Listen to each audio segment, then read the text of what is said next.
ఈ ఫోటోలో ఉన్న ఆమె పేరు సంధ్యా షెనాయ్. ఈమె మంగళూరులోని శ్రీనివాస యూనివర్సిటీలో ప్రొఫెసర్గా పనిచేస్తూ ఉంది.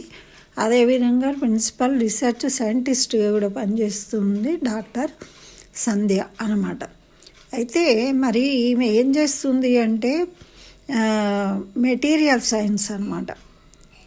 మెటీరియల్ సైన్స్లో ఈమె గృహావసరాలకు వృధాగా పోయే వేడిని, పారిశ్రమంలో కానీ ఏదైనా వేడి అనేది ఉష్ణంతో ఎన్నో ఉపయోగాలు ఉంటాయి కదా, అటువంటి ఉష్ణాన్ని ఉపయోగకరంగా మార్చడం అనే దాని గురించి ఈమె ప్రయత్నాలు చేస్తుందన్నమాట.